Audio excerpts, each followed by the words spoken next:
Good afternoon, you guys. This is Ashley Campbell with Daily Encouragement. I wanted to take some time today to, address some of the hype that's been going around with Candace Owens. A lot of people have been criticizing her quite a bit lately. And it's very interesting. You know, anytime a particular person gets, I guess you can say, targeted or back into a corner, I'm always like, I wonder what they're saying that's got them so fired up against her. And so I want to share a video with you guys that I was watching earlier today. I got about halfway through it. I wanted to watch it with you guys. It's really, really important that we take the time to watch things that are coming from the actual source and learn how to ask questions ourselves, right? I don't know if you guys checked out the link I reposted a year ago. Donald Trump had on his website a list of things that people had said. Let's go ahead and pull it up really quick. Okay. That maybe had influenced what had happened with him last year. You know, it's crazy. Certain words you say on here, they'll, try to block your post or whatever. I don't know how well you guys can actually see this really quick, but some of the things that were said, right? And here's the thing you got to look at, okay? These are all elected officials. Okay, they work for they were working for the legislative branch, probably still are in different states. Democrats, you guys need to do us a favor and you need to vote these kind of people out. Why? Because this shows you that if you don't agree with them, this is how they think about you. And it's important that we live in a world where we're allowed to change our mind based on new information, right? And so I'm not going to repeat the things that are said on here, but I'm going to encourage you. Let me see if I can drop it in the chat. Okay. I'm going to urge you to look at it yourself. Okay.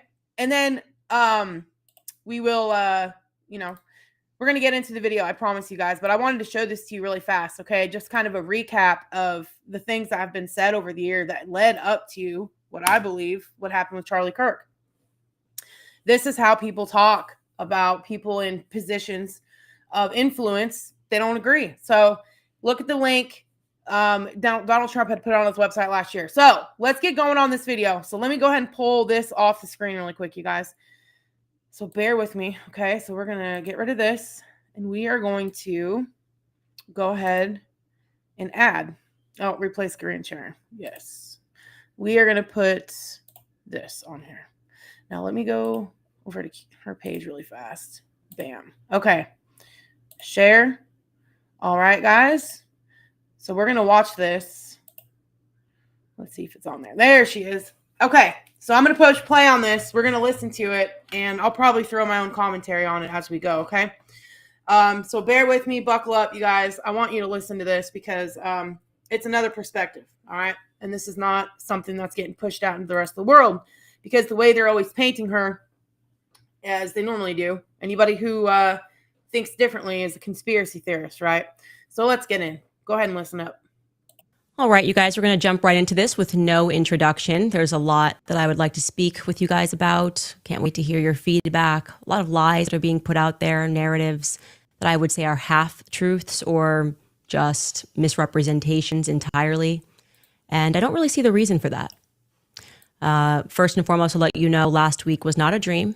Charlie Kirk, my friend, is dead. And he was publicly executed. I want to make that clear. Charlie Kirk was publicly executed before the world. And as we are all searching for answers, the ones that are being supplied to us are not making a lot of sense. And some people, I would say, are speaking too much, are speaking on behalf of other people. I don't like it. I will say something that I think brought the world a lot of relief, also, sadness. We were grieving with her, was when his wife, Mrs. Erica Kirk, addressed not just the nation, but the entire world. Her words were very powerful. And we just have a very brief portion of her remarks, which you should pursue in their entirety. But here she is. If you thought that my husband's mission was powerful before, you have no idea. You have no idea what you just have unleashed across this entire country. In this world, you have no idea. You have no idea the fire that you have ignited within this wife The cries of this widow will echo around the world like a battle cry.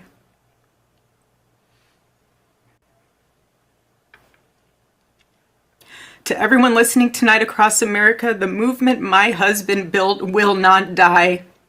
It won't. I refuse to let that happen. It will not die. Have you ever wanted to see your home from space? With this free satellite Earth Maps tool, really. you can zoom right down to your... Skip. Beautiful, powerful words. Charlie had just one wife.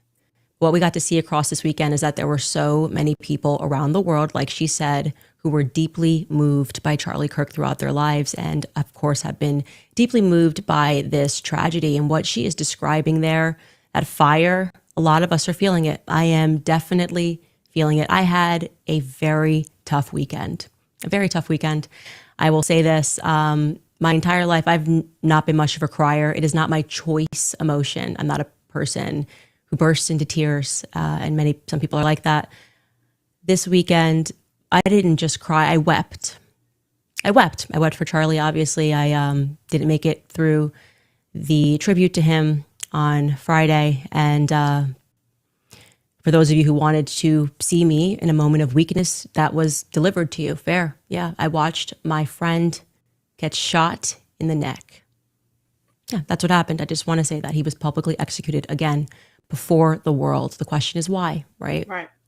You know, when you are in a state of grief, you go through a lot of emotions, and I'm arriving right now at a lot of anger. The audacity of some people. It has taken much restraint and prayer, and I had to speak with a priest. I had to go to confession. These emotions that I am having, wanting to respond with Charlie in his own words, really. People that are coming forward and saying this is what he thought and this is how he should be remembered. It just feels really inappropriate to me.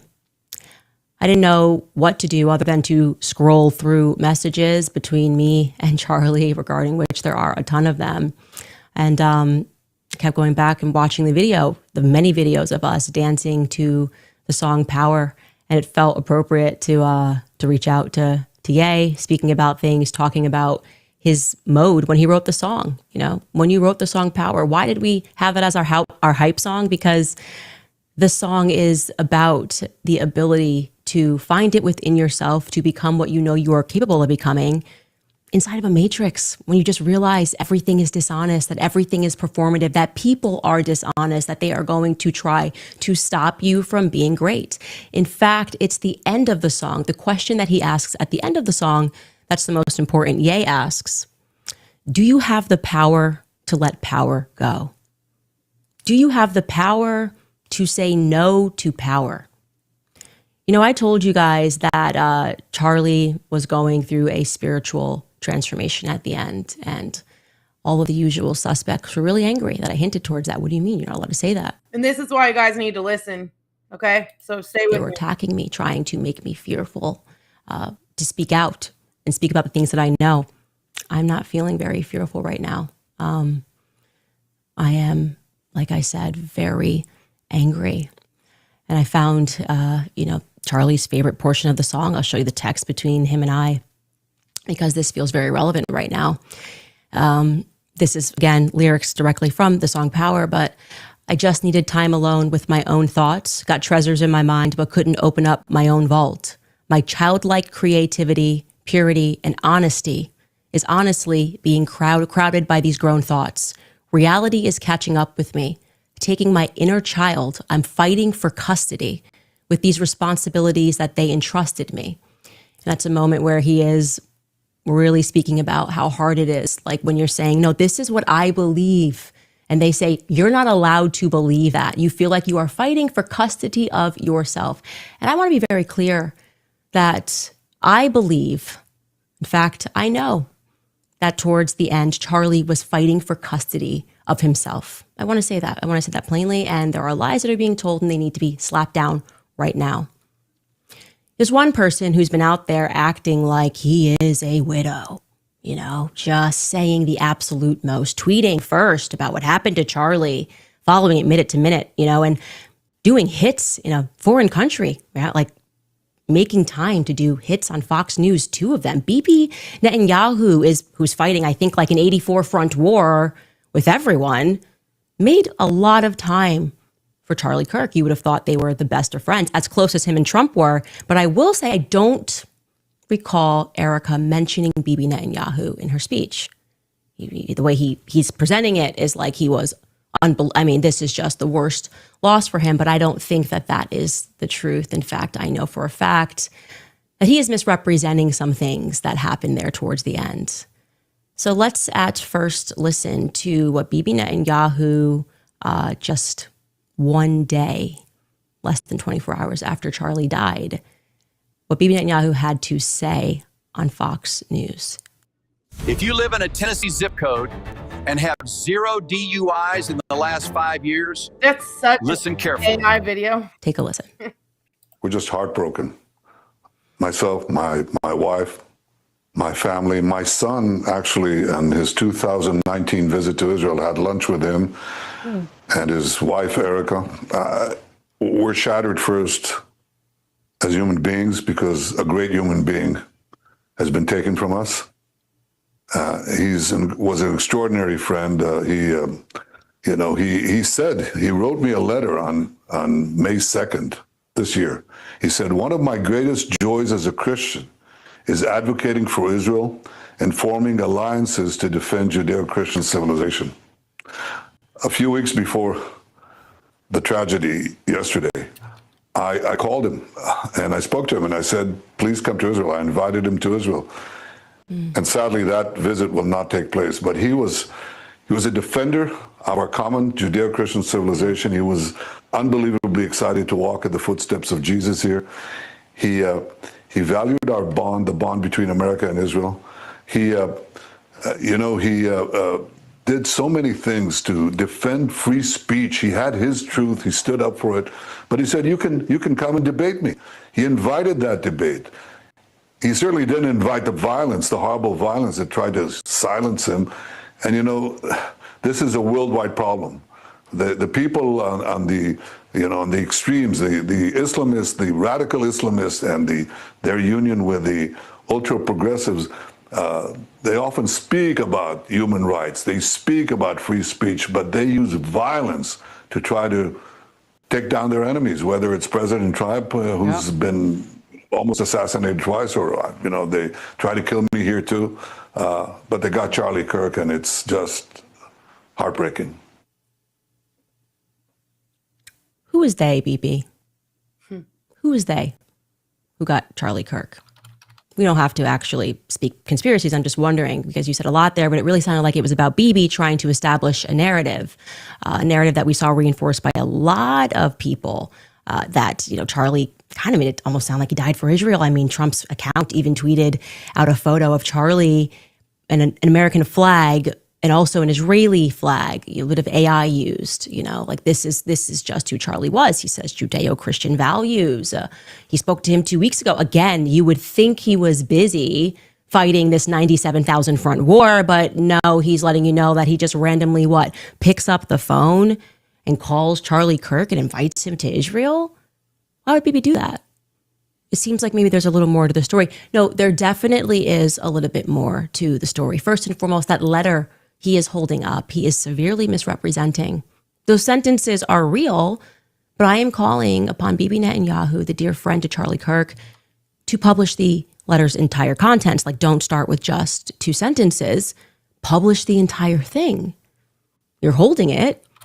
I'm saying you're severely misrepresenting the contents, that in May, Charlie was concerned about Israel and their influence on American politics and how they were pushing things. And this is where they're attacking her right here. That he felt were in conflict with his beliefs, free speech here in America. Bibi's holding it up like Charlie just in May said, hey, you know what? I just want to write a love letter to Israel. That's how it was presented. Would you guys agree? That's not how it happened. Now, regarding that phone call and that invite, that also needs to be contextualized. And I'm going to do that. But first, Skylar, can we bring in a clip of Charlie from a month ago speaking about the kind of pressure that he was under, because I think that will also help to further contextualize this. Take a listen. I'm an American citizen. Yes, I want Israel to win. Yes, I'm a Christian. But like some of the mess, and you've seen how I've been treated, Megan, by some, not all, by some. No, it's very irritating. It's been almost so as if unfair. you, they were coming after you after a turning point for, among other things, that you had Dave Smith there. Dave Smith is allowed to criticize Israel. You had both sides. The Israeli side was overrepresented. Though. No, you're not allowed to. It's even worse than that. Again, I just want to repeat for the fifth time. I love Israel. I want Israel to win. But my moral character is now being put into question, Megan. Not my decisions. Not like, hey, are you doing this? Is it smart or is it dumb? But no, I am a bad person if I do this. And I could go, you saw it, Megan. It was trending on Twitter, thousands of tweets and text messages. And if I were to be charitable and generous, I will say the people that are attacking me are in a hyper paranoid state because they're at war, and war tends to make things black and white, and you're a hammer looking for a nail. So I'm trying to be charitable, Megan. Literally, I'm trying to cut as much slack as I can, right? Like, okay, what would it be like if all of a sudden I'm starting to see a pattern of behavior similar to what my grandparents saw in 1930s Germany online? How would I behave? So that's like my charitable kind of overcompensation spirit. At the same time, I'm like, but it's not defensible to be dumb. In a world where you've constantly been told what you can't do, Hold on. Who will you choose to be? Right? No, it's not defensible to be dumb, and he was under an increasing amount of pressure, not just people telling him, oh, well, I'm upset with who you're inviting, but flat out telling him that he was not allowed to invite certain people to his events. They were threatening to pull out money. Charlie was getting a lot of really nasty text messages, and many of them pertaining to Tucker Carlson and Candace Owens. But Tucker Carlson was really the focus when it came to America Fest. How could Charlie allow these debates about Israel to take place? How could he allow Dave Smith, who, by the way, is Jewish, how could how could Charlie allow this other position to meet the stage? Because obviously when people start to hear the debates, what Dave Smith is saying sounds so rational, but it was up to Charlie to not allow those things to happen. And that amount of pressure towards the end, as you see that conversation he had with Meghan was just a month before he lost his life, really, I would say, reached a pinnacle of sorts on the matter of what Tucker Carlson actually said on that stage. Tucker Carlson, while he was on that stage at Turning Point, brought up Bill Ackman. Bill Ackman is a billionaire, obviously. He is also an extremely litigious billionaire. And Bill Ackman was on Charlie about comments that Tucker Carlson had made on that stage. Tucker Carlson specifically asked the question, where does Bill Ackman's money come from? Who is this guy? Actually, who is this guy that has this much influence? And like I said, Bill Ackman was not happy about this. And that's the thing. Do you know how many people don't take the time to actually listen to stuff in its full entirety? So the things that she's talking about, a lot of people have no fucking clue what she's talking about because they didn't watch that TP event with Tucker Carlson asking that question, right? This requires people to go back and look at things themselves. So I would like to contextualize Bibi. Again, these are things Bibi brought up publicly, which he didn't have to. He didn't have to bring up the letter. He didn't have to bring up the phone call, but he chose to do this less than 24 hours after Charlie Kirk was shot. Personally, Bibi, I would have appreciated if you guys... Okay, so I found the video on here. Megyn Kelly and Charlie Kirk pushed back against Israel. This was a month ago. So I'm going to share it in the chat for you guys, okay? So you guys can actually watch that full interview between Megyn Kelly and Charlie Kirk. This was a month ago, so you can understand a little bit more about what she's talking about, because this is exactly why she's getting attacked on social media right now. Used all of your spyware, you've been spying on us for years, to maybe track down the killer. But I guess this is where you thought it was best to do a little propaganda for Israel would be better than us helping us track down the killer. But anyway, so Bibi Netanyahu in that phone call, what took place was a couple of weeks ago before Charlie lost his life. Charlie was in the Hamptons and he had more than one event, but he had essentially what was staged, an intervention was staged by Bill Ackman, because Charlie's rational thoughts about Israel were a no-no. This is not the route that you should be going on. And Charlie was surrounded by his friends, his quote unquote friends. Bill Ackman was very upset, and threats were made. That is what I am told, and I will tell you that I am very happy for Bill Ackman to dispute this narrative. In fact, he was asked to dispute this narrative. Max Blumenthal went out to him today, and Bill Ackman came back and said, I have receipts I can show you. And he did not provide the receipts. This is not how it went down. I know it went down this way. I'm waiting for one of them to go on record and to say that it didn't go down this way. It was at this time that Bibi Netanyahu was called and Charlie was invited to Israel. This was an under duress situation, I would say, because I've been in these situations before. When I started asking very sensible questions about Israel, as someone who had dedicated her political life to supporting Israel, many times alongside Charlie Kirk, I was met with the very same pressure. And just like Charlie was being invited to Israel, I was invited somewhere else. And when this arrived to me, it felt like a threat. You know, I got to tell you that. It felt like a threat, like not like, hey, come here and we can educate you because you're my friend. More like, this is your last chance. That's how it felt to me. I can't speak to how it felt to Charlie. And I know that Charlie was offered a ton of money in this moment. A ton of money. Bibi would fund it, you know, spend tons of money. And Turning Point, I guess, if it needed to go to a higher level, would have gone to an even higher level than it already was at. And I know for a fact that Charlie denied that funding. That Charlie denied, and what Bibi didn't include there, he declined to go to Israel for, I would describe this as like, you know, re-education camp. You know, we've seen it. You made an uh-oh, but we can help you. You know, just need you to come out to Auschwitz and take a picture. Yeah. We just need you to come to the Holocaust Museum and take a photo. We just need you to go to Israel and we can make this better. Charlie said no to Bibi. Okay. Bill Ackman, if you would like to dispute that, I would love to hear what you say happened, because our sources and what we have. Marriage is exciting, and as the financially savvy fiance you are, Hold you on, guys. get on the same page as your partner. It's solid. Okay. There were conversations that took place, messages that were sent at that time, and they are solid. So I decided, another person that was there, and I am not surprised this person was there. If you've been listening to my show, Seth Dillon, I was going to go out to Seth Dillon, and I decided to message him last night about this Hamptons meeting. And Seth Dillon, who is normally very quick with a response, has not yet been able to respond. I'll show you this text message chain. And I want to be clear, I am not someone who normally publicizes text messages. But my friend was shot in the neck. And I'm just not really in the state right now to be polite when it comes to the answers that I am demanding, okay? This is me out to Seth Dillon last night. I sent him Bill Ackman's tweets because... Well, that's the other thing they're criticizing her for, because she's asking questions as to what happened around this event.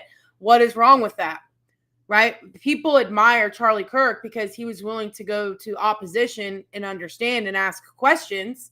And now she does that and she gets painted up in a very bad light. But we have to stop looking at just what people are telling us and actually listen to the source ourselves. And that's what you guys are doing here with me. And I appreciate that.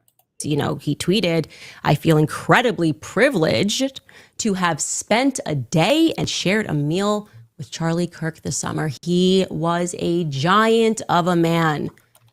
I said, any comment on this one, Seth? He didn't answer last night. This morning I said, need a comment ASAP, please. He didn't answer. Then I followed that up and I said, trying again here, you were present when Ackman lost his mind on Charlie and when Bibi invited him to Israel and Charlie refused.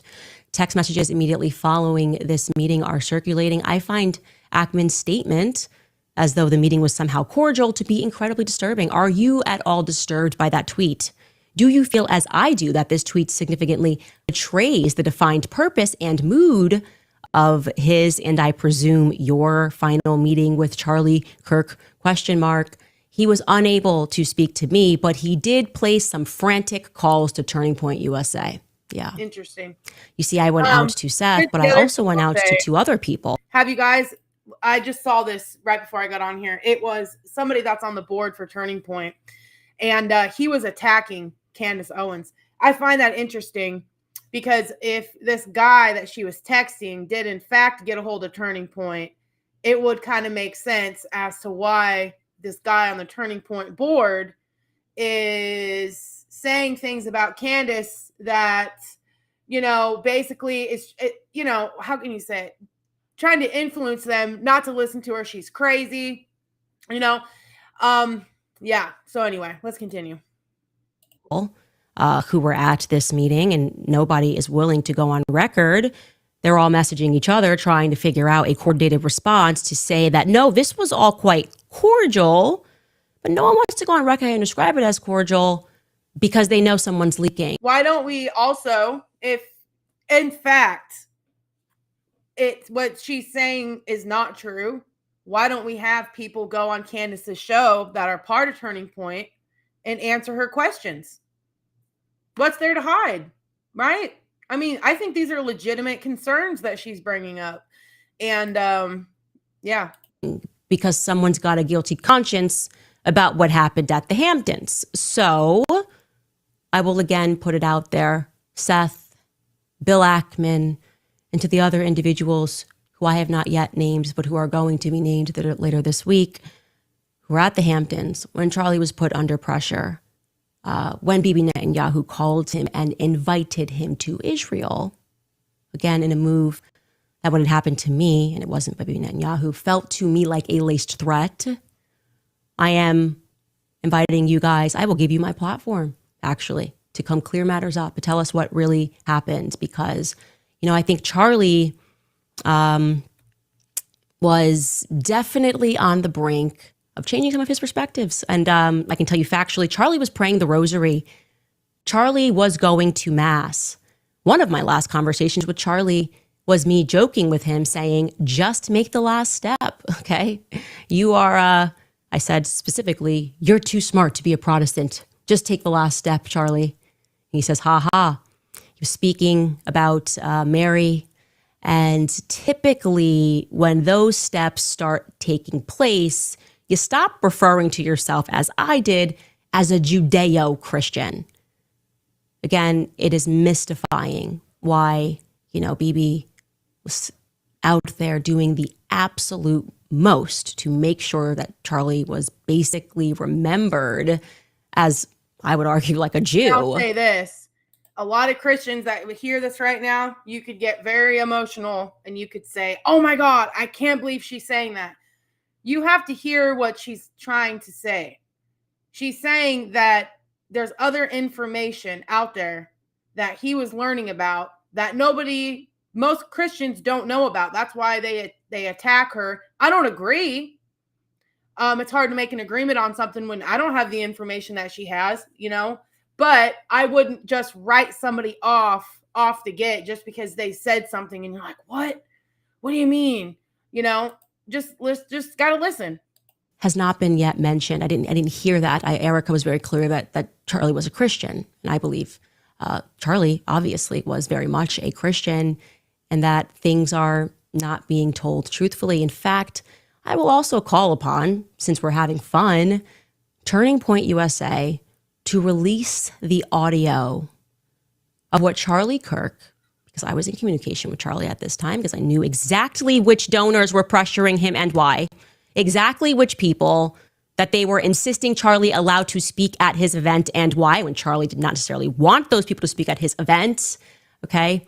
I'm calling upon Turning Point to release the footage of what Charlie said to Tucker Carlson before he hit the stage.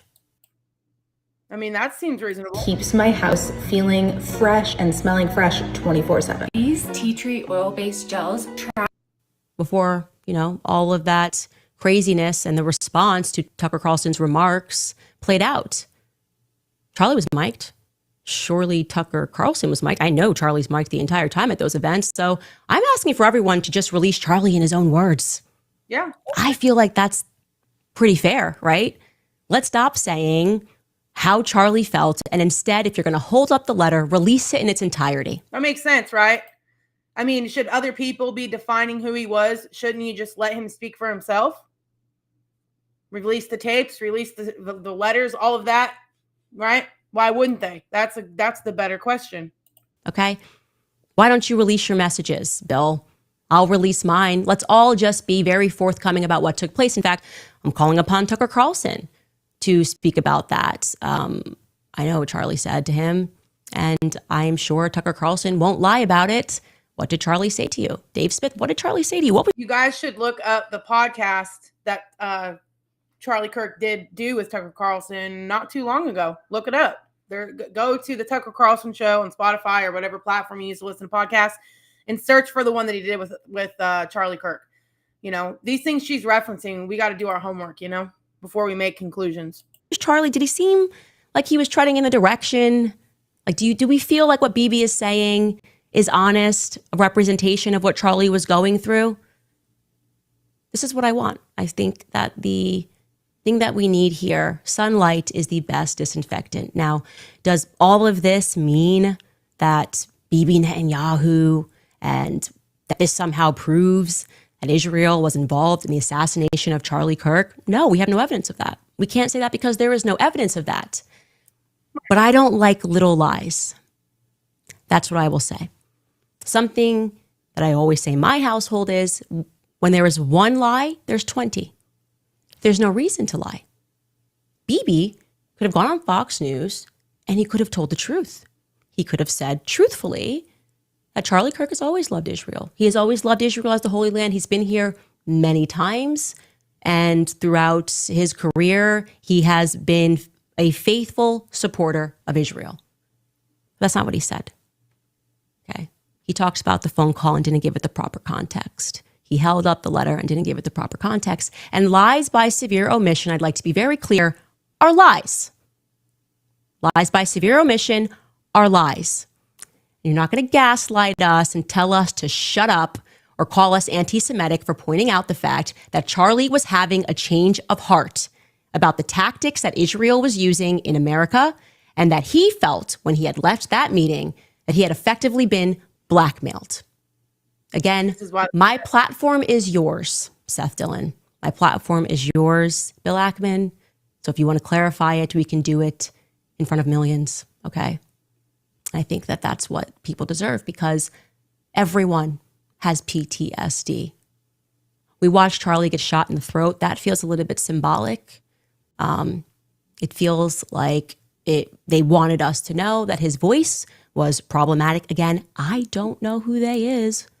After we take this brief break, we're going to go through the investigation, which seems to have a lot of inconsistencies and holes in it. And we're definitely not yet at the bottom of what in fact took place. But I do know that I severely distrust people who rush to misrepresent things. And it's not a good sign when somebody has to ask you, as Greta Van Susteren asked Bibi Netanyahu in his secondary hit regarding Charlie Kirk's assassination. It's not a good sign if somebody even has to ask if you did have anything to do with the assassination. It doesn't make you a great person, okay? And that's what she asked him. Take a listen. Before I let you go, I want you to address one thing, and it's just the absurdity of it, some of the internet rumors that somehow Israel is behind the Charlie Kirk murder. And, I don't believe it for 1 second, but I want you to, make a statement. It's so absurd. That's insane. That's insane. Israel also changes the orbit of the moon. Israel pushes the sun. I mean, the whole thing it's not only insane, I think it's so absurd, so stupid, and so ridiculous. You can't believe that people are saying this. They just found the perpetrator. They'll get to the bottom of this, but they go, they have no limits. When you hate Jews, when you hate the Jewish state, you're willing to say anything and promote all these absurd rumors.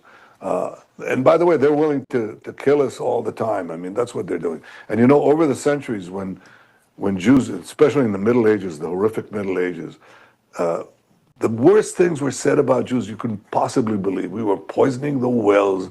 We were drinking the blood of Christian children. You name it. I mean, these things, that continued actually up to the Holocaust. The Nazis said the same thing. We're carrying vermin, we're spreading disease. And people believed it. And every time they believed it, this was a prelude to a greater and greater massacre, culminating with the worst massacre of them all, the Holocaust. Drugs and your body have a toxic relationship. Find a healthier way to unwind at cdc.gov/freemind. Why can't I make any changes without an admin approval? Why? With Monday.com's intuitive. There we go. Well, he's mentioned the Holocaust. Guess we can't prod the narrative any further, guys. Holocaust. So everybody's just stopped talking about anything. Hey, he's the victim. It's absurd. It's just absurd. The Holocaust happened. You heard him. We're sick of this shit. We really are. And there will be no narrative that I will not prod when it comes to figuring out why people are lying about the state that Charlie was in when it came to the topic of Israel. Again, you can examine Charlie in his own words. He was starting to talk about topics that you're not really allowed to talk about when you take money and big checks are being written. And that pressure was increasing every single day. In fact, he was telling the truth even about Jeffrey Epstein. Take a listen. Epstein, with his little friend Ghislaine and Ghislaine's father, Robert Maxwell, who was obviously a spy of the Israeli intelligence agencies, that there was something else going on here. Epstein was not some sort of whiz kid hedge fund manager. Epstein was playing a part. Epstein was a LARPer. Epstein was cast for a specific role, and he played it really well. The sweatpants and the Harvard jacket, the kind of disheveled hair, looking as if he was so smart and above the clouds that he was doing advanced mathematic equations on the back of napkins. But if you actually go into some of the videos of people that met with Epstein at the time, they said he was awfully unimpressive when it came to finance and markets and economics. And it's nothing new that if you're in the intel agencies, you want to try and get as much blackmail on powerful people as possible. Easy, not hard. And this is no longer just speculation. First of all, the evidence that shows that Epstein was a creation of either Mossad, Israeli intelligence, American intelligence, Saudi intelligence, or maybe he was just a hired gun. Maybe he was just the guy that countries would go to and park a couple $100 million and say, hey, can you get one of the members of the royal family with a 13-year-old so we can get them to do what we want to do? Members of Congress are actively being blackmailed. The Epstein playbook is being used on a daily basis. Jeffrey Epstein was not a financier. He was not a hedge fund manager. Jeffrey Epstein was a key player in a multi-decade blackmail operation against the most powerful people on the planet. Yeah, I don't know, man. I don't know. It seems to conflict with Bibi's narrative a little bit. Yeah, just a tiny. And all he's doing, Charlie Kirk, as far as we know, is doing research. I'll check Candace's show notes and see if we can find that podcast on the Charlie Kirk show so you can listen to it in its full context. I think that's why people are upset with her is, yes, the United States is a Christian nation. We have a lot of Christians here. There's a lot of people that do support Israel because the Bible talks about it, right? But when you start asking what's going on with these countries, that's where obviously people are getting uncomfortable, right? That you can support a nation, right? But that doesn't mean that you can't ask questions and figure out how they're behaving and what's going on, especially if, nations are giving them millions of dollars or whatever, right? I mean, Charlie Kirk is just asking legit questions, and she's asking, are the questions that she asked that he's asked and the conclusions he was making have anything to do with what happened to him? That's a legit, that's a legit thing to think about. And I think that's why a lot of people are attacking her right now, including Christians. It's terrible. I do want to say this. It's important because I am angry. I will obviously, I pray to move on from this phase, but it's a fire in my belly right now. To those of you who think that you are going to replace Charlie Kirk, okay? Kings are born.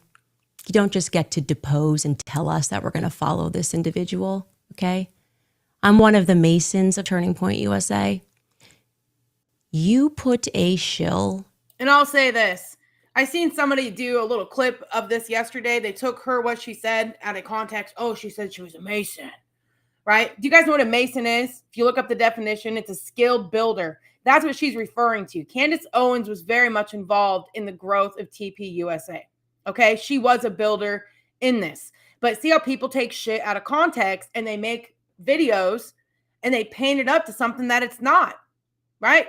So anyway, I wanted to clarify that because there was a video that I saw yesterday that some guy was taking what she said out of context, as it happens all the time on social media, right?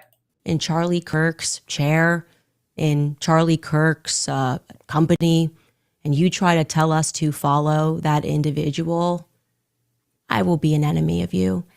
There will be nothing that can stop me. Okay? And I want you guys to understand, this is not a threat. This is a promise. There will be nothing that can stop me. I will release every single text message. So to those of you who are trying that, I'm seeing the messages, I am telling you to back off right now. Like right now, don't do it, okay? Don't you think about it. I know exactly who you are. I know exactly who you were that were exerting pressure. Don't you pretend to be noble now and say nice things about Charlie Kirk and think you're going to slide into his chair, okay? Over my dead body, which I'm sure can be arranged. Now, I'm going to take a pause. We're going to go to some sponsors, and then we're going to get into what we are being told by the agencies. There are definitely some holes. Maybe more is coming out. First, this is fantastic that Preborn is doing this. Every heartbeat tells a story. And at Preborn, they give moms in crisis the chance to hear that heartbeat for free. And that's exactly why I partner with Preborn, because Preborn isn't out to judge code, Candace. Okay.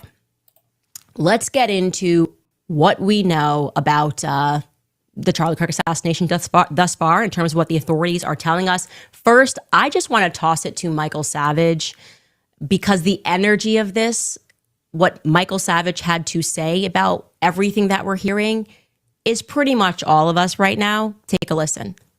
The so-called FBI, something's wrong. I know I shouldn't do this. I'm risking an awful lot to go up against this FBI, the MAGA FBI. Something's very wrong with what I just heard. I mean, I watched it. I was hoping that they had caught the bastard who shot Charlie. So we saw a video of a person jumping off the roof. It looked very legitimate to me. However, there was no rifle in his hand. Now, the Mauser does not break down very easily, incidentally, for those of you who know weapons. Something's wrong with the whole thing.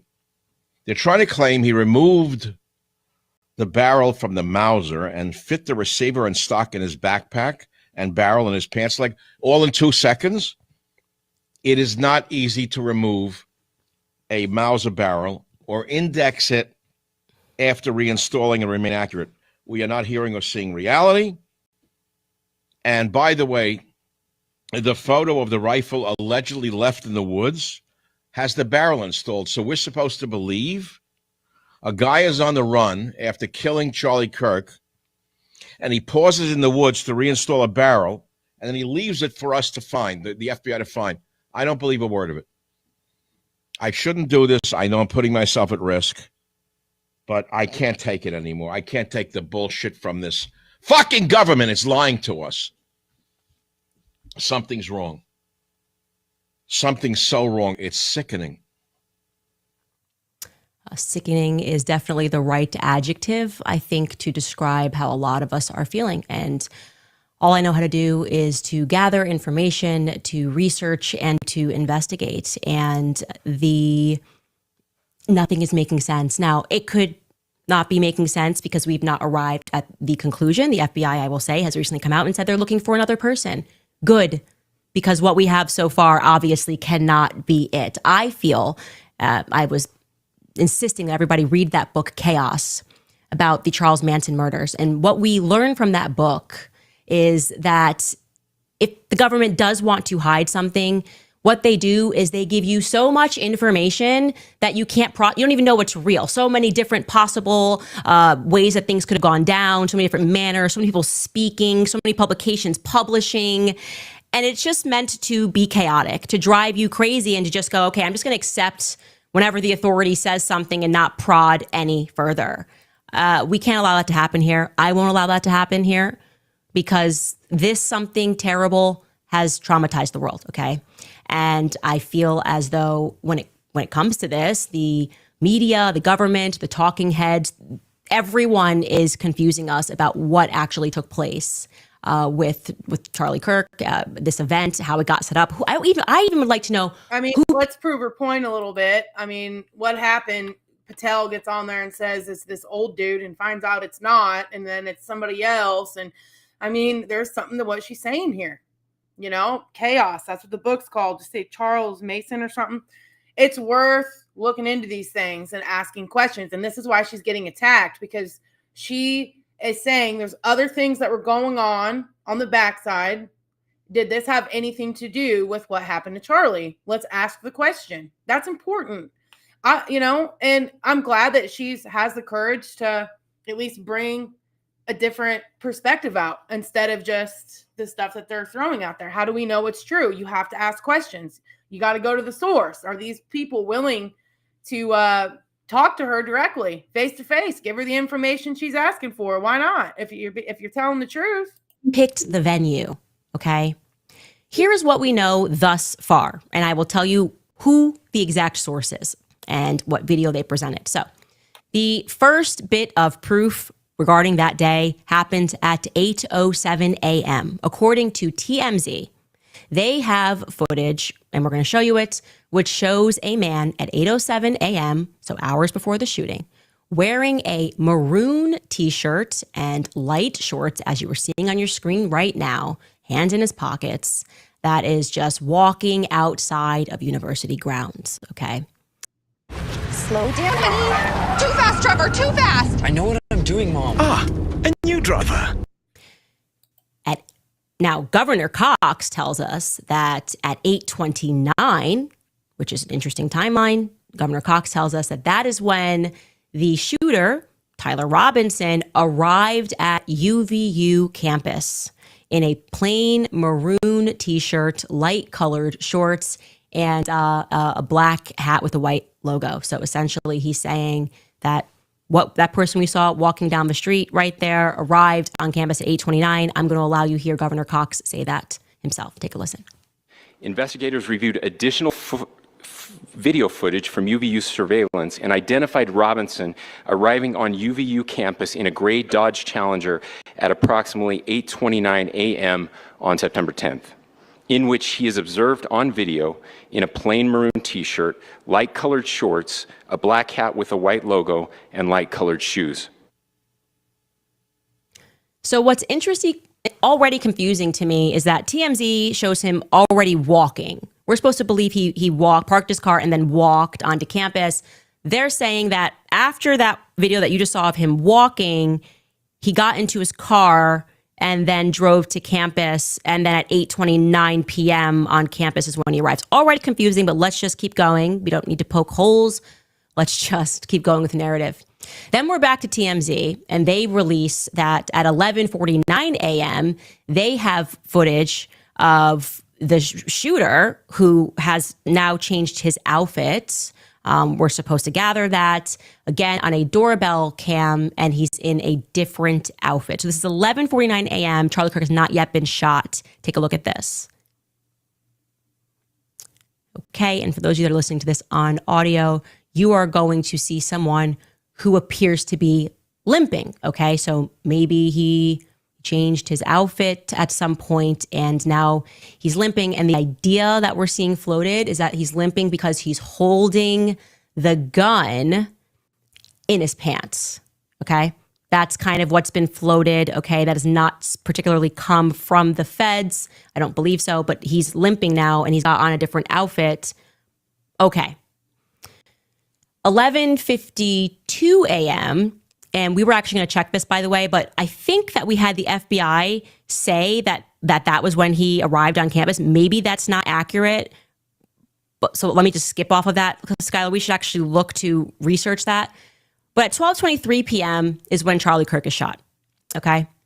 And 12:23 p.m. is when in that same minute is when we have footage that shows us that as the crowd ducks, and it's blurry, the shooter runs across the rooftop. I'm going to tell you why that's significant. So 12:23, Charlie Kirk is shot, and we are going to have an angle of that and the image of the black person in black rather, that is running across the rooftop. Take a look at this. They're down, clearly.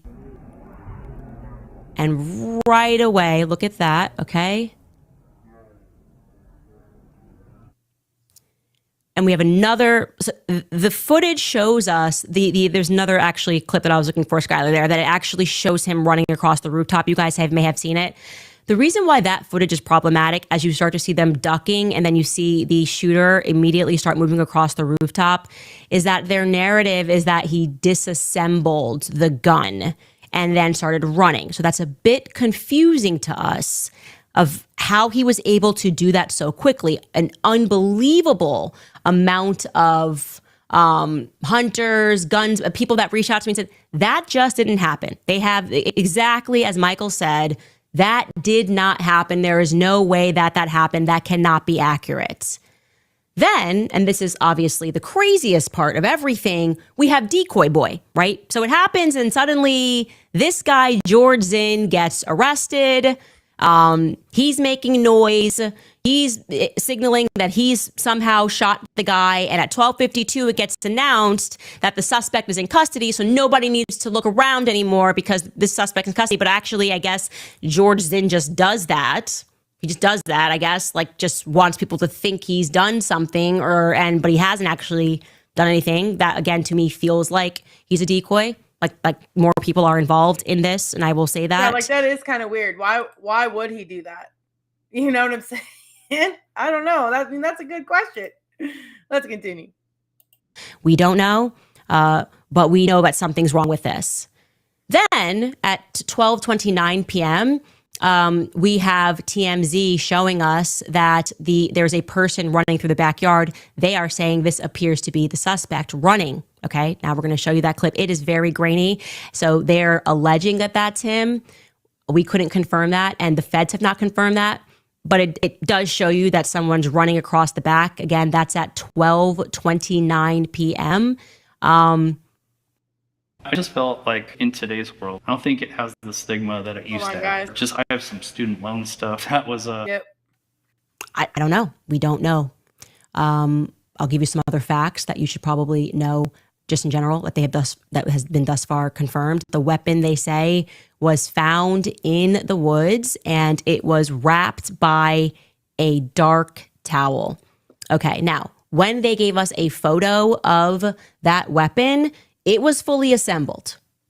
So this is kind of what Michael Savage is saying. He's saying, okay, so then they reassembled it, or maybe the feds did. Maybe they're going to clarify that they reassembled it for a photograph, but we are told that it was found wrapped in a dark towel. Then we have been told that a screwdriver was found on the roof. So they're sticking to this implication that he perhaps undid this gun while he was on the rooftop, and he, wanted to make sure he unscrewed it with the screwdriver, left the screwdriver behind, but took the gun, but then left the gun in the woods. Okay. Then we get, and this has not been contextualized, and I can't wait until it is contextualized, we get photos that are the shooter. This is when the FBI came out and said he's in a stairwell. We don't know exactly where that stairwell is. He's in outfit number 2. So the outfit change has happened. Okay. There's no timeline again, but we can discern that there is no weapon that is in his pant leg, because we can see him bending one leg in one photo and we can see him bending the other leg in another photo. So we're unclear about this. What is clear is that there is a ton of cameras on this campus.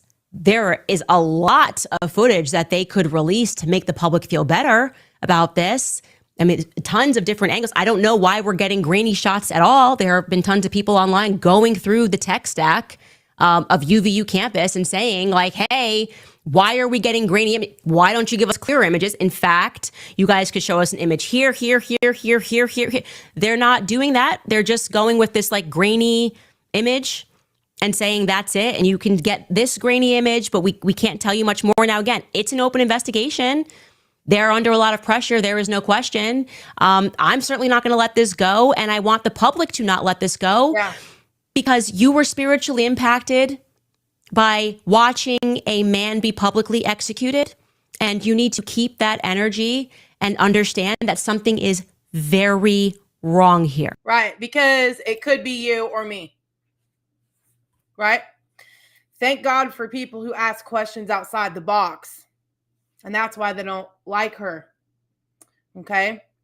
And it's interesting how like all of a sudden, every time I get on social media, now I know algorithms are sort of programmed to your perspective on things, right? You usually only see stuff that you agree with.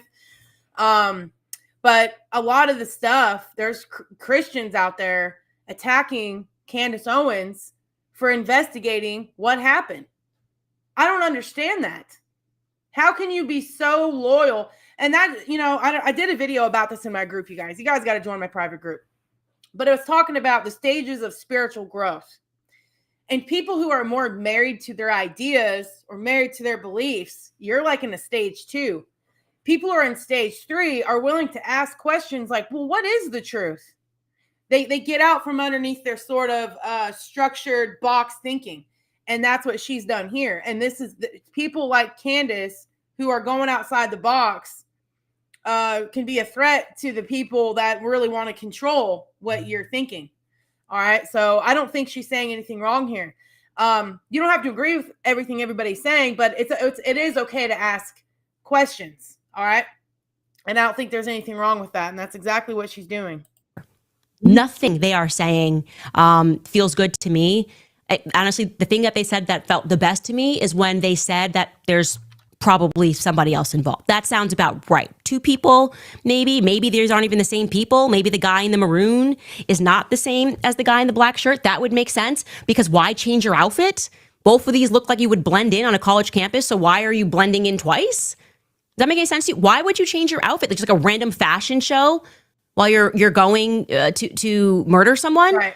I just want to change my outfit for funsies. And then we hear that Tyler Robinson potentially try to hide his identity as well. I mean, obviously, if he just murdered somebody, try to look different. But anyway, let's continue.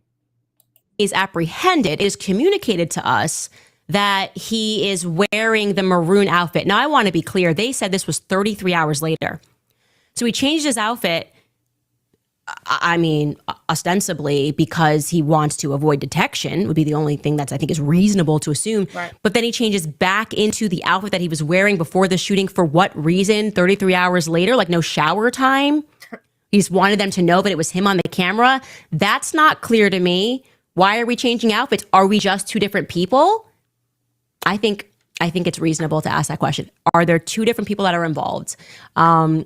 Another thing that's not clear to me is that the story that we were told was that Tyler Robinson allegedly, after speaking with the pastor, his dad turned him in. Bill Ackman put up $1 million, right? Thanks, Bill. You really cared about Charlie. And that money is now going to the father of this child who, after prayer and speaking to a pastor, they're saying, okay, well, he turned himself in. That we were told he turned himself in. Now we're being told that actually he hasn't confessed. So I'm just wondering, Well, and then you got to wonder if they're saying that he turned himself in, is that supposed to expect us to be like, he did the right thing. He turned himself in. We should lessen the blow. Right? Did he still get the death penalty for assassinating somebody? I think so. But you get what I mean? Would that try to pull on people's emotional heartstrings? Like, oh, at least he turned himself in. And he talked to a pastor, man. He really tried to repent and forgive. I don't know, guys. I'm just asking questions.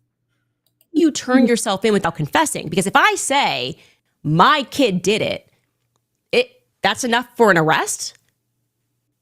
What if the kid says he didn't do it? Right. I didn't do it. Dad says you did. Okay, how did they arrest him without a confession? I'm going to show you Governor Cox's statement where he says that the kid has not confessed. Take a listen.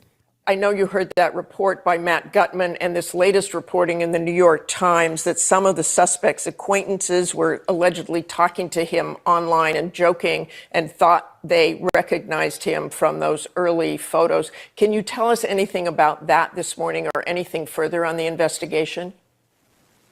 Well, all we can confirm is that those conversations definitely were happening, and they did not believe it was actually him. It was all joking until he admitted that it actually was him. And anything new on the investigation? You say he admitted that, confessed?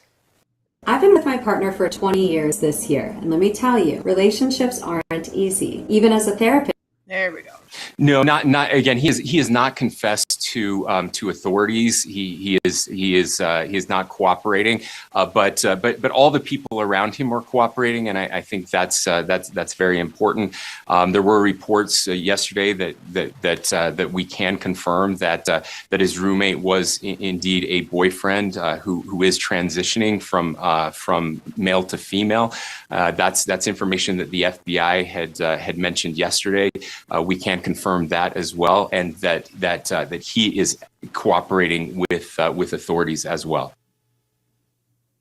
Okay, so I'm just not entirely clear on this confession element. Did the pastor just say he did it? Did the father say he did it, but they didn't have any proof? Again, this is obviously everyone's investigating. We yield to them. Do I think this kid was involved somehow? Yeah. Do I think he did this alone? Absolutely not. The story makes entirely no sense. And then there's this random discord over Discord, okay? That's why they're attacking her, because she's questioning, how did Charlie Kirk get assassinated? She's not saying he didn't get assassinated. She's saying, yes, he did. But who is involved in this? What is going on? And it's just interesting. So Governor Cox came out and told us that there were messages about the rifle drop point, okay? Discord says not the same thing. Let's listen to Governor Cox say that on this social media app, Discord, they were discussing the rifle drop point. Take a listen. Investigators identified an individual as the roommate of Robinson. Investigators interviewed that roommate, who stated that his roommate, referring to Robinson, made a joke on Discord. Investigators asked if he would show them the messages on Discord. He opened it and showed several messages to investigators and allowed investigators to take photos of the screen as each message was shown by Robinson's roommate. These photos consisted of various messages, including content of messages between the phone contact named Tyler with an emoji icon and Robinson's roommate's device. The content of these messages included messages affiliated with the contact Tyler, stating a need to retrieve a rifle from a drop point, leaving the rifle in a bush, messages related to visually watching the area where a rifle was left, and a message referring to having left the rifle wrapped in a towel.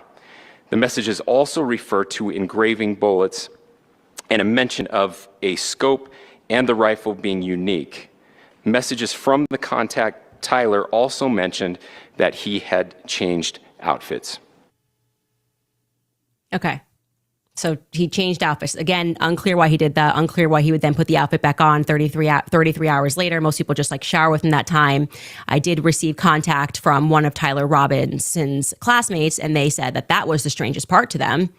They told me that was the strangest part. The 33-hour putting on an outfit that he had on 33 hours early, because they described him as remarkably tidy. He was a tidy individual. So they that flagged them as weird. Just seems like a little extra work. Again, unnecessary, right? Completely unnecessary. You're getting nothing out of changing your outfit. We have a statement from Discord, which kind of disputes that. Discord says, in the course of our investigation, we identified a Discord account associated with the suspect, but have found no evidence that the suspect planned this incident or promoted violence on Discord, a spokesperson said in the statement. Again, maybe they need more time, and they're going to get more time. They're going to get a lot of time, because it will be never that I let this go. It will be absolutely never that I let this go. Everything just spiritually feels very wrong here. Yeah. It feels like we are being lied to by who? I'm not sure.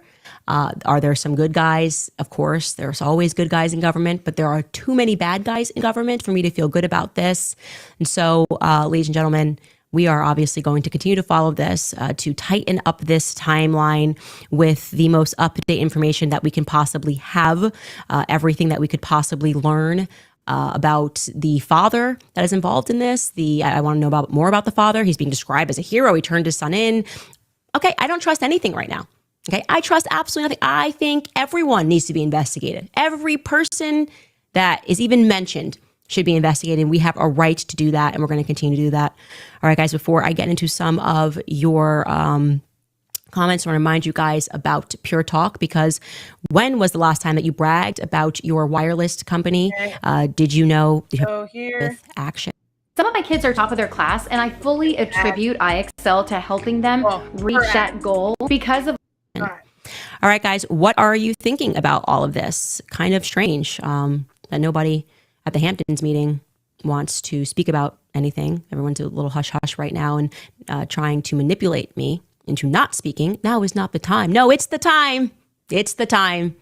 You know what time? As soon as a bullet was lodged into his throat, it became time. So there you go. I hope that helps. A lot of people that I'm looking at, you know, I feel like you are not meant to watch your friend die in that way. It was so violent, and I am angry. So it's the time, okay? Anna writes, at AmFest 2023, I went alone at the PBD Live podcast. I stood there talking to a woman for the whole hour the show was going on. Talked to her about my heritage, Armenian, and she shared that she and her husband cared deeply about my people. At the end of the conversation, she let me know that she let me know she is Charlie's wife, Erica. She made me feel welcome when I was alone. God be with the Kirks. If there was anything that could rile Charlie up, it's questioning his moral integrity. Yeah, they are very, very good people. Charlie and Erica are fantastic people. Charlie did things the right way. And so watching these snakes, let me just stay calm. I'm just going to get through this. As if you're just going to slide into Charlie's chair. Don't do it. Okay? That's not even a threat. It's just a promise. I'll expose everything. I don't care. I will just release every text. I don't care. Sue me. Don't care. Do it. Okay? Liberty Bell writes, so many people are talking about Israel for the first time right now. How do we begin explaining this to people newly wondering about Israel? What is the best episode of yours to recommend to beginners? Okay. A lot to unpack there. The first thing that I want to say is I have been thinking about what I'm going to do to honor Charlie.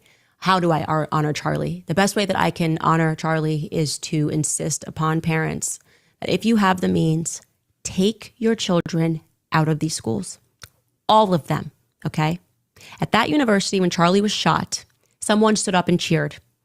You do not want your children to be in that environment spiritually. This is everywhere. This is I'll say this too. With all the stuff that's been going on in the country, right? You know, especially the older generation, the boomers, saying, hey, you know, socialism and communism and it's bullshit, and the millennials. Who funded the fucking college education of these little fucks? Is it not the parents and the grandparents of these people?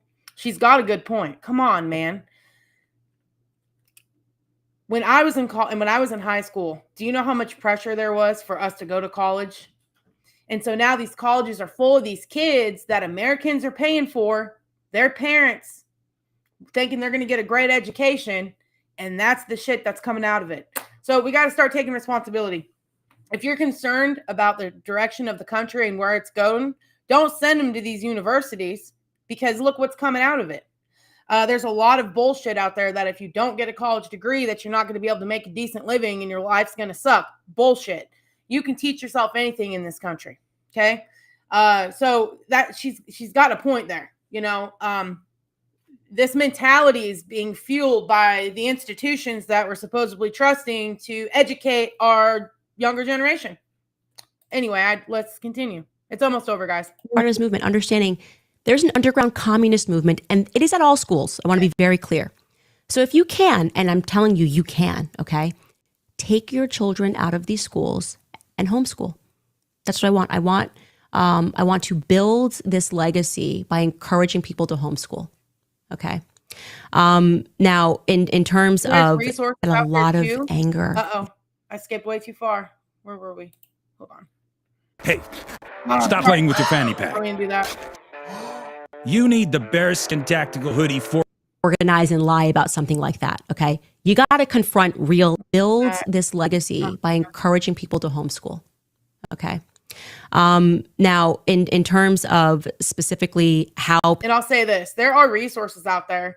What is it? The Hillsdale College, which you can enroll for free. It's a free conservative Christian college. They don't have a crap ton of classes, but if you want to educate yourself, there's resources out there. You can teach yourself anything these days. There's YouTube videos, Udemy. You can spend $10 and take classes on how to build a business. There are so many resources out there. You don't need these shit institutions anymore. Think about all the kids out there that are going to college, putting themselves in hundreds and thousands of dollars of debt just to go to school. And then they get out and realize, wow, that's actually not what I want to do. Right? So she has a point. We have to start changing our thinking and stop being in fear mode that, oh my God, if my kid doesn't go to college, they're going to be a hunk of shit. Who the hell told you that? Why are we building kids' identities in what they do? How about who they are as people, right? Their character. Why don't you focus on that and then let them decide what they want to do with their life? A lot of parents tell their kids, when you get out of high school, you're going to get your ass to college and get a degree. For what? And then they force their kid to go out, and then well, of course, you know, and if the kid's like, I don't want to go to school, then it's like, get out of my house, right? So it puts this weird ass pressure on kids instead of them figuring out what is their God-given destiny on this earth, right? If they don't want to go to college, maybe you should consider that. Maybe you should stop forcing that down their throat. Maybe you should not try to put your pride in your kids that way. Like, oh, my kid went to college, so I must be a great fucking parent. Well, if your kid's going to college and they get out of there and, you know, how they turn out, right? They hate what they have. They hate this country. They hate God. They have no character. What did you really accomplish at that point? I don't think very much. People can learn about Israel. For me, judge them by their actions.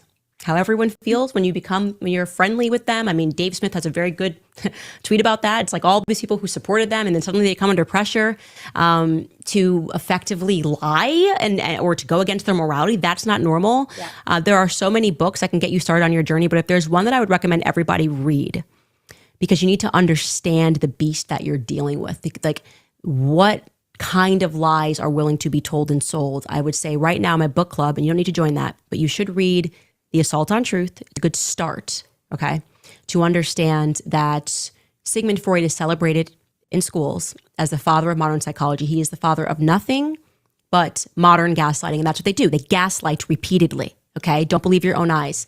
When you understand how severe the lies were that were being told, that Sigmund Freud professionalized in form of the psychoanalytic movement, I'm talking about parents that were raping their toddlers he was covering for, then you understand the evil that we are confronted with. Like, what kind of people would organize and lie about something like that, okay? You got to confront real evil.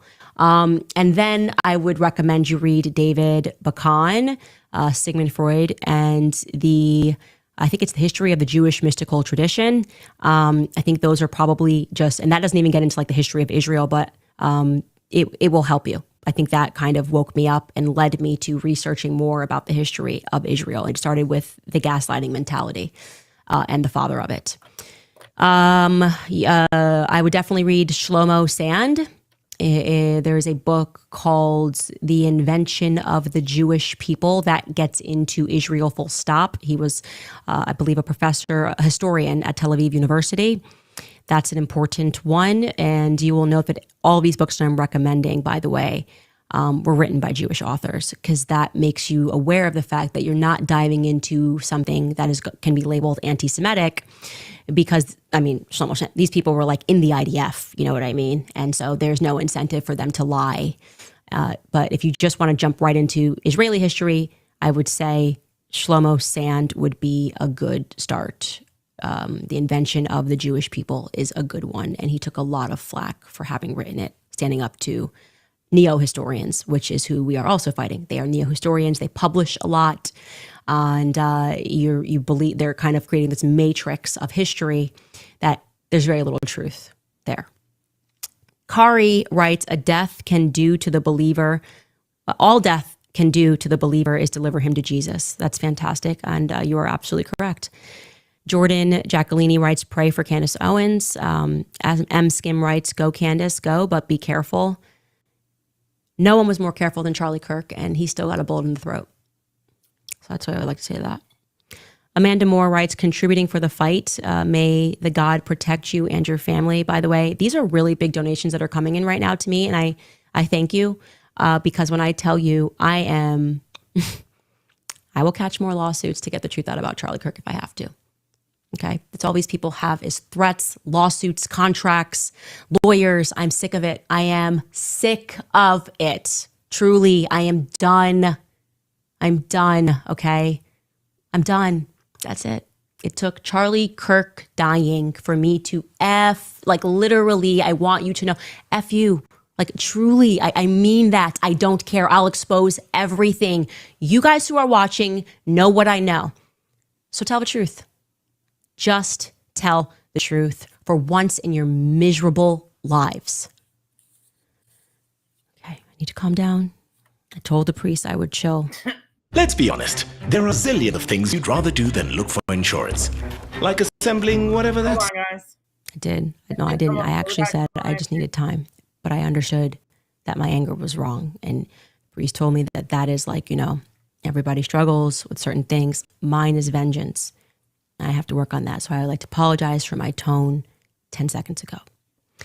IPO TV writes, it seems pretty clear what's happening here, and I'm shaking my head. I didn't follow Charlie, but was moved by his passing. A little something for security and no more over your dead body talk. We need you. Stay strong and safe. Thank you for saying that. And I'm here. I am here. I am obviously still not okay. I don't know if I'll ever be okay from having watched that, but I am focused. Mandy writes, Christ is King and hopefully is returning very soon. Tony Hill writes, I constantly pray for Charlie Kirk and his family as well as you and your family. Their plan is causing division in our country. We need to take what they did to Charlie and come together to fight their evil, not each other. Amen. Candace, we have your back. Yeah, I know. I've been a little snippy because it's really hard to see people, especially going back into every message that me and Charlie ever shared that did nothing but try to destroy him. Just the pretense of nobility stresses me out. It does. But I won't, every week I will get better. And I'm trying. I am trying to be gracious and not angry. Anger is my choice emotion at this moment. Divine Counsel writes, Candace, I have joined you as a voice for truth. I changed my channel the day of Charlie's murder and I took my mask off. Hard being a Black conservative. Please look into the book, The 13th Tribe. I've heard a lot about that book. It's about the origin of the Ashkenazi Jews, the Khazars. Yeah. I mean, you can also read their own books, and they said they were the Khazars. So, I've covered that on my show extensively. Look up Abraham Pollock. He won awards for saying they were the Khazars and tracing them back. So, again, we are fighting neo-historians, and you should just accept that everything that you learned in a textbook is not real, which is why I say get your kids out of these schools. If you want to honor Charlie, get your children out of these public schools. Not even the private ones, too. I want to be very clear.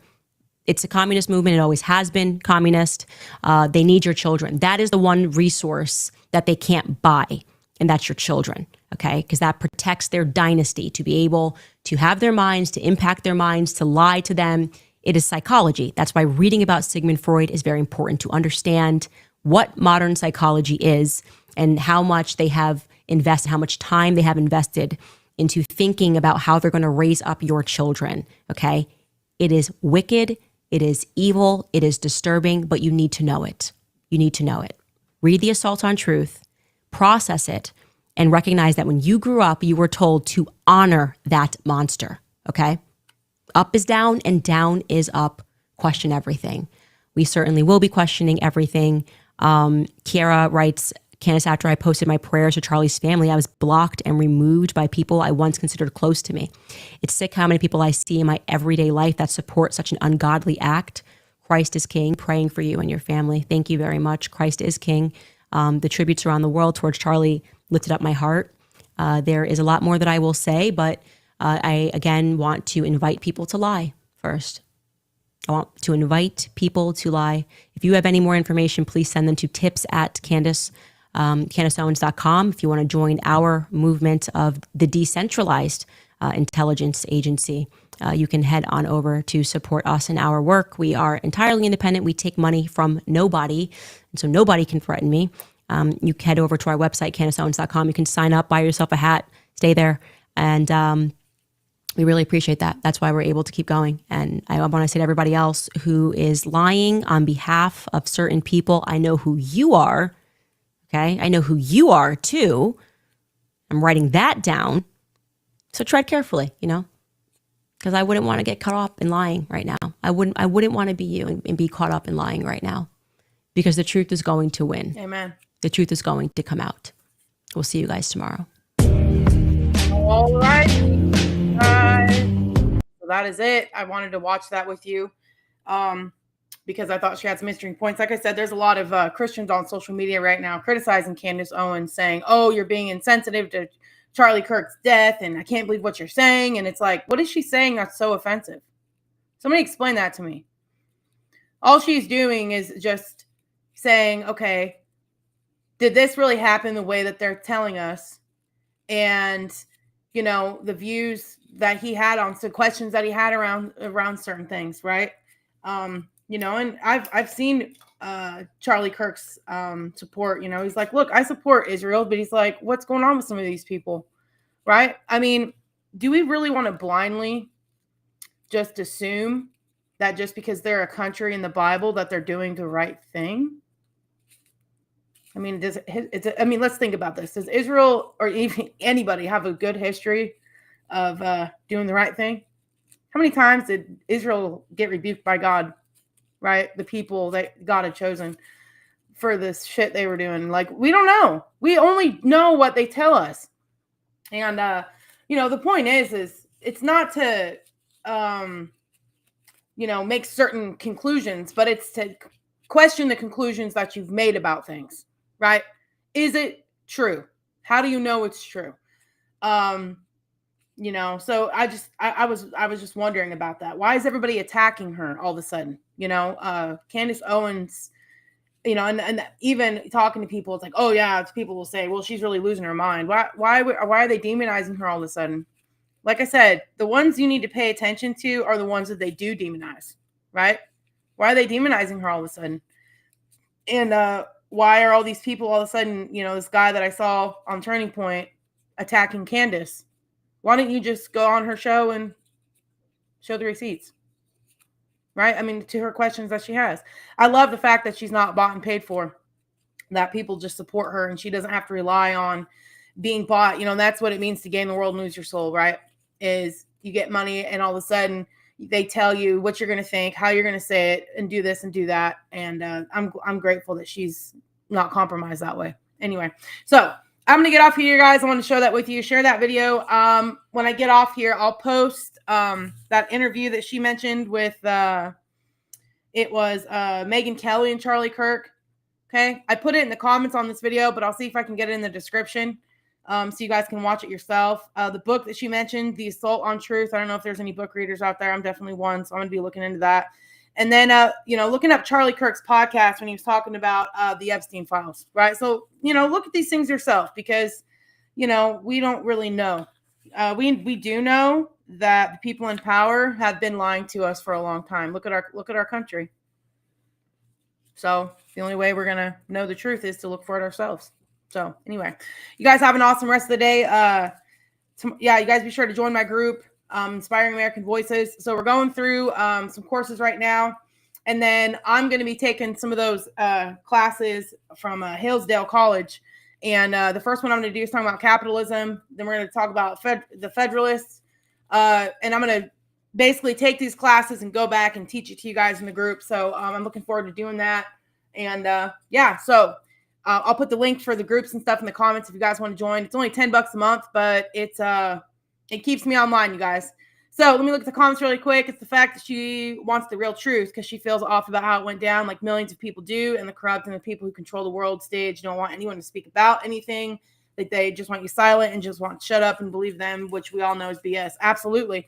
And that's why I think that now all of a sudden it's like, because people do respect Charlie Kirk for what he did, right? He left an amazing impact on the world. And she, like I said, Candace Owens helped Charlie Kirk build Turning Point to get it to the point it was. I don't know the story behind, them breaking off or whatever, but it's evident that she really does and did care for Charlie Kirk. And she wants to figure out what happened here. How did this happen? Like she said, he was the most careful one and they took his ass out. And, so I think it's, it's important to have these conversations and ask. Now, I've seen some really crazy shit out there. People are saying, oh, he really didn't die. He didn't want to lose his life. I don't believe that at all. I really believe there are people out here, including myself, that are willing to lose their life to tell the truth. Like, who gives a shit? People say, oh, well, don't you have kids? Or what, he had kids or whatever. Did you know there's actually people out there that are willing to tell the truth no matter what? And I believe Charlie Kirk was. And I believe that's why he was a threat to the rest of the world, because he actually believed what he said. And, now as far as the pressure that he had, I have heard that, he was going to, the leader of Israel, what's his name? He was going to give Charlie Kirk, because I think the budget for Turning Point, $112 million a year. And the guy from Israel was going to give Charlie Kirk, he was going to double that. He was going to give him $112 million. Why? Why are you going to give him money? Why didn't he take the money from you if you guys are best buddies? That's just a question. So these are things that we got to ask ourselves. I'm not anti-Israel. I'm not anti any of that. And that's what he even said. He said something like, the people who say stuff like this are people who hate Israel. That's not true. Just because you question somebody's behavior and what's going on doesn't mean you hate them. It means this is what you're saying, but this is what you're doing, and they're not lining up, right? So there's nothing wrong with that. Like, we should do that. And so that's just kind of interesting to think that just because that's like people saying that if I question what's happening in my government, that I'm anti-American. I love my country that I live in. I'm grateful for the rights that I have in this nation that God has actually given to me. And did you know, that's another side note, we got people in office who will say, no, God didn't give you your rights. If God didn't give us our rights, then who did?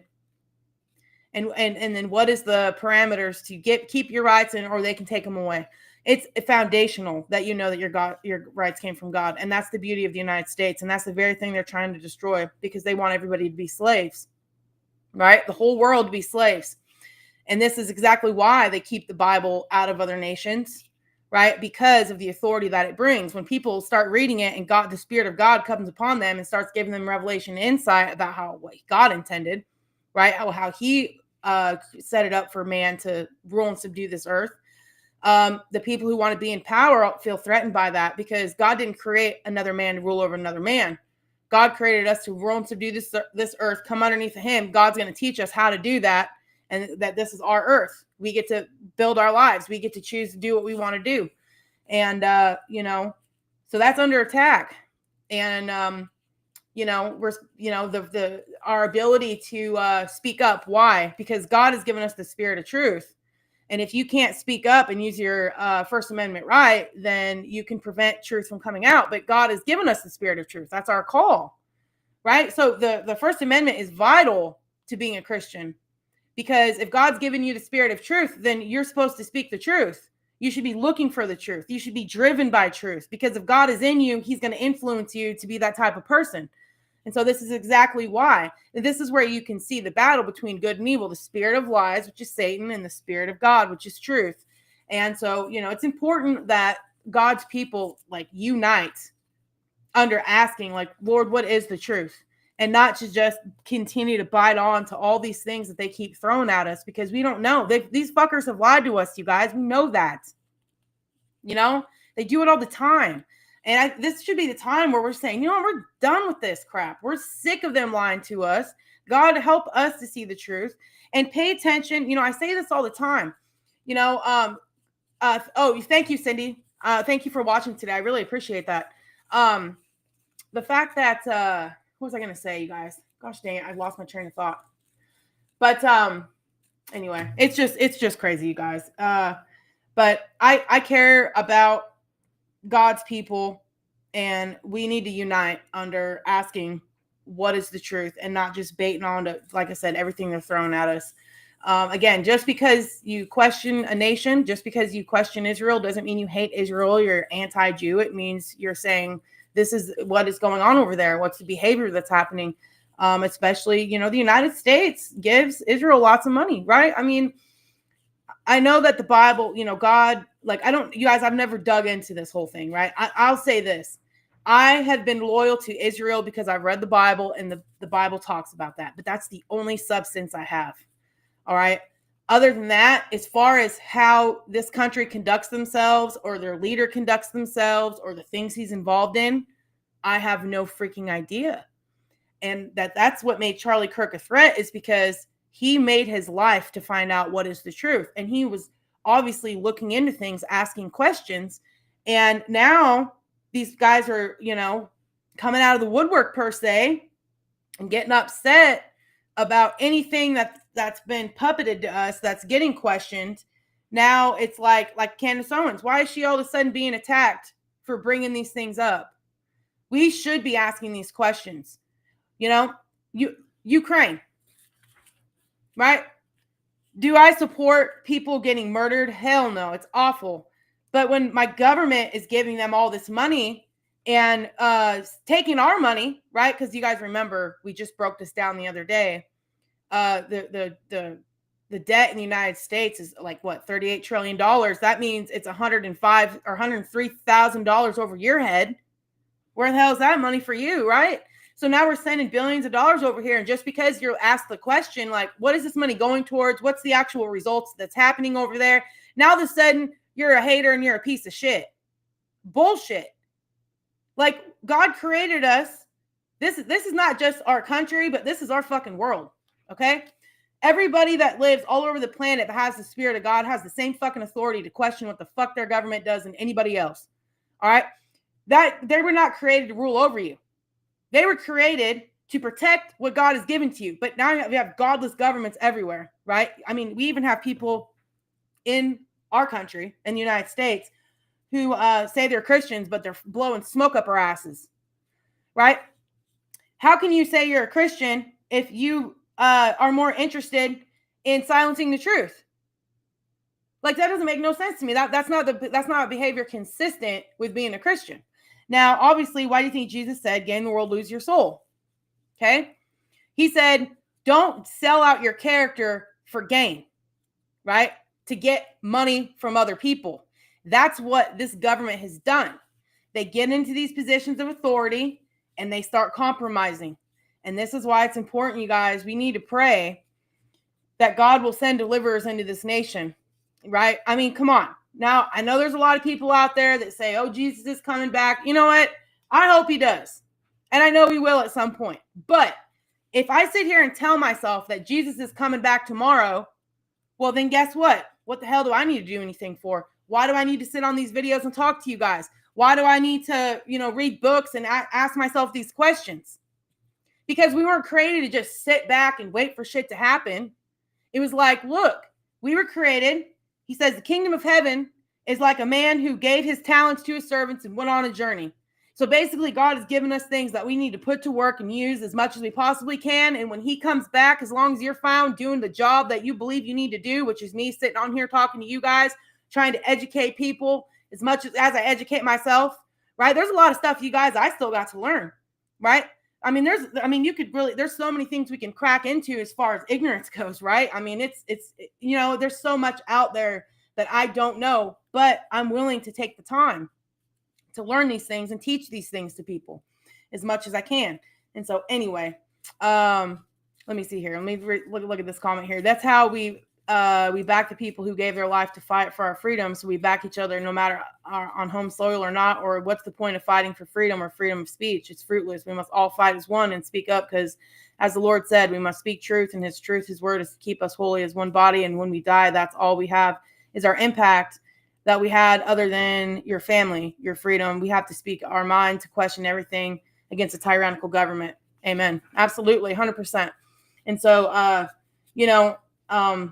don't jump on the bandwagon that's out there right now. Okay. They're trying to still divide us, even with like the Charlie Kirks stuff. And they're trying to even like pair Christians against each other right now. The truth is he died. We want to know what the fuck happened. And we're sick of the bullshit that gets fed to us. And that's where we all need to stand. Right. And so, don't start attacking people like just because, like she said, if you are diehard, support Israel and through all situations, like I can understand where you can hear that and you can be like, well, wait a minute, like what does God tell us to do? Hey, I want to obey God too. I love the Lord, but I don't want to blindly give allegiance to countries if they are doing shit that's shady. My own country's being shady right now. The United States of America, the federal government, right? Spending all our fucking money, not telling us the truth of what the fuck's going on. We've got legislators in there who lie to us all the fucking time about everything, right? People who say things are constitutional and they're clearly not. We got people in there who've never fucking read the Constitution, who don't even know what the fuck it says. And so there's just so much bullshit out there. And this is why we just got to re-educate ourselves, guys, right? That's why I created the group, Inspiring American Voices. That group is for us to all learn about our country together, right? The authority that God has given to us. So we don't have to put up with this shit anymore. And that's what they don't want. They don't want people waking up to the reality and getting these fuckers out of here, right? Because that's what it's going to take. Did you guys look at the list that I posted? I screenshotted it last year and I reposted it today about it was all from people in office saying the things that they said about Donald Trump. Do you think those people should be in office anymore? This is why next year when we have these midterm elections, we're going to have all 435 seats open for the federal government, for the representative. Democrats, like you guys, we have to unify with the Democrats. The Democrats that saw what happened to Charlie Kirk, that said, what the hell? Why are people celebrating that? You need to get your asses out there and vote all those people out who were cheering on someone being killed. Like these sick people. History, it's important to go back and remember history so we don't repeat it. All right. And so look, the stuff I've posted on my page, go back and look at it. Read the article, right? That Trump had posted it last year, and it's got like 50 quotes from all these people in office who, were saying terrible things about, getting rid of Trump. Well, it wasn't him. It was Charlie Kirk. And it could be you and it could be me, right? People out there who are speaking their minds, people out there who are trying to influence people to speak their minds and actually ask questions about things, that's why they censor everybody all the time. And so anyway, even though it's such a big ball of shit, that doesn't mean that God still isn't here and we can't pray. At home church the other day, one of the guys there, he says, you know what? I wonder if Charlie would have been alive if I would have prayed for him more. And it's like, you know what? That's the kind of attitude we need to take. We need to pray for each other more. We need to pray for the people out there that have platforms that are telling the truth or that are at least questioning things. You need to pray for them. You guys need to pray for me. You need to pray for Candace Owens. You need to pray for Tucker Carlson. You need to pray for anybody out there and all people. And there's a lot of us out there, you guys. There's a lot more of us than there is of them. I know that for a fact. Look what happened at the election, right? They want us to think that everybody's against us and this or that. It's not true. And so, we have to continue to unite, and we have to continue to seek the truth, and we got to pray. And, I pray all the time that God's going to expose our enemies. You guys need to pray more that God will help us get involved in that. Have him send his angels down against this dark army, right? And that God will help us and that he will send new people into these places. And he'll give people the courage that they need to actually do the job that they need to do. Because it's at the end of the day, it's going to take people. Okay? God uses people. And it's going to take somebody to have the courage to speak up, you know. And, you know, the ones who don't want to speak up and tell the truth, pray that they fall through the cracks. Pray that they fall underneath the pressure of lies, that they won't be able to stand anymore. All right? So I hope this was helpful, you guys. Share it or look for the Candace Owens interview, post it on your page. You know, this is to bring awareness to what she actually said, because there's a lot of people out there saying dumb shit out of context. And so I wanted you guys to actually watch the full interview. So now you know what she said. And she has a lot more on her page. Go watch it, you know. And don't be afraid to, you know, look into certain things that she mentioned. You don't have to agree with it, but it's important to be aware of what's being said. So anyway, I'm going to get off here. You guys have an awesome rest of the day.